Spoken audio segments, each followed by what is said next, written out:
timidez e a insegurança, sobre os ângulos da psiquiatria, não são doenças, são características de personalidade que podem adoecer. Cerca de 70% das pessoas estão expressando timidez na atualidade. É um número assustador. Mas como? Não estamos na era da comunicabilidade? Passamos da era do rádio, televisão, agora na era das redes sociais, onde se conectam com centenas ou milhares? Sim, o problema é que as relações são superficiais, se conectam com muitos, mas raramente profundamente com alguém e, pior ainda, raramente profundamente consigo. Se a sociedade te abandona, a solidão é suportável, é dura, angustiante, mas suportável. Mas se você mesmo se abandona, ela é intolerável.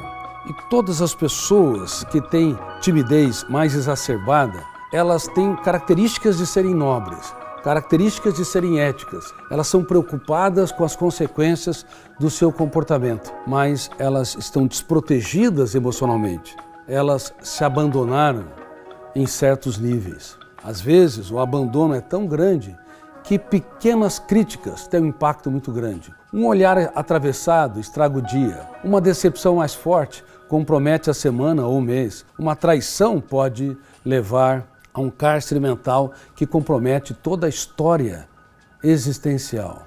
As pessoas tímidas se preocupam demais com o que os outros pensam e falam de si. Desenvolveram, em tese, uma fobia particular chamada alodoxafobia. É o medo da opinião dos outros, da crítica dos outros e, nas redes sociais, o medo dos haters. Sem elogios, tem menos preponderância, tem menos impacto no território da emoção de quem é tímido e inseguro do que um hater. Como pode uma mensagem odiosa, uma crítica injusta ter tanto impacto mais do que sem elogios?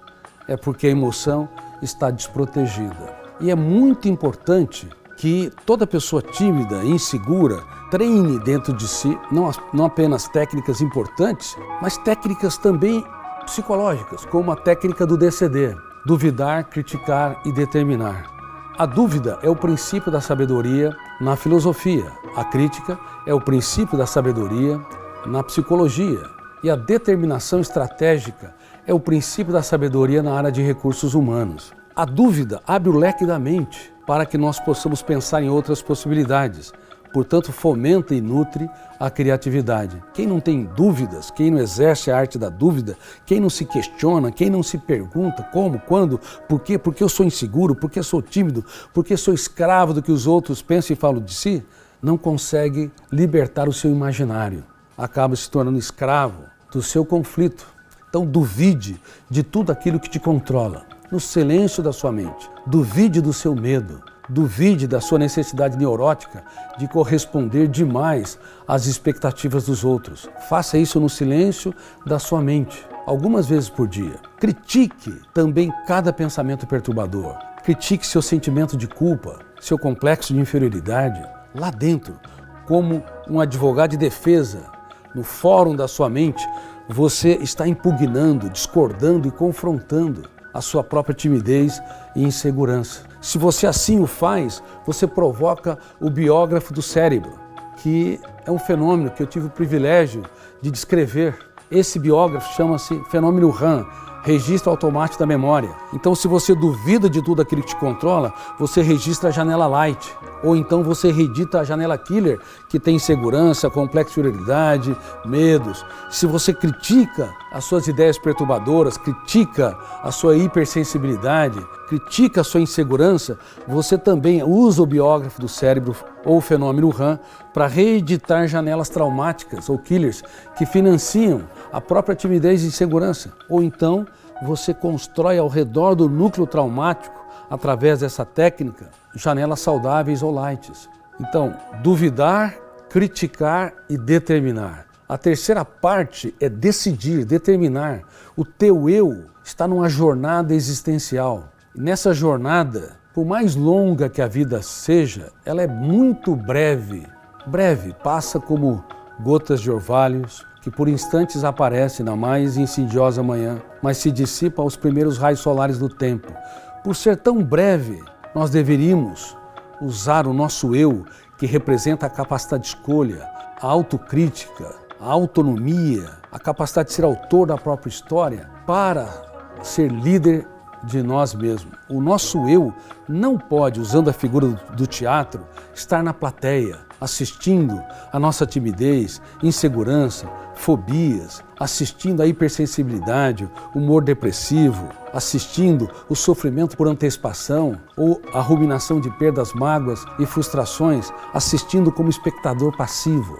Muitas pessoas têm um eu que é um espectador passivo, inerte, estéril, na plateia, assistindo no palco da sua mente as suas mazelas, os seus conflitos, sem nada fazer, sem intervir. Sai da plateia, treine todos os dias, decidir ser gestor da sua mente, duvidar de tudo aquilo que te controla, criticar o seu complexo de inferioridade e determinar ou decidir ser líder de si mesmo, autor da sua própria história. Treine, portanto, entrar no palco e dirigir o seu roteiro, dirigir o seu script, ser ator ou atriz principal do teatro da sua mente. Caso contrário, os cárceres mentais, as janelas traumáticas, se tornam presídios que nos asfixiam e há mais pessoas encarceradas na sociedade do que imaginam as nossas ciências humanas. Há 70%, pelo menos, das pessoas com diversos graus de timidez. Se você considerar a timidez como um cárcere mental e comparar com os cárceres físicos, se você fala em 70%, você está falando em mais de 4 bilhões de seres humanos, quase 5 bilhões de seres humanos afetados por esses conflitos. Agora, se você comparar com o cárcere físico, há cerca de 10 milhões de pessoas nos presídios em barras de ferros, como nos Estados Unidos, que tem 2 milhões e 100 ou 200 mil, na China mais de 1,5 milhão, no Brasil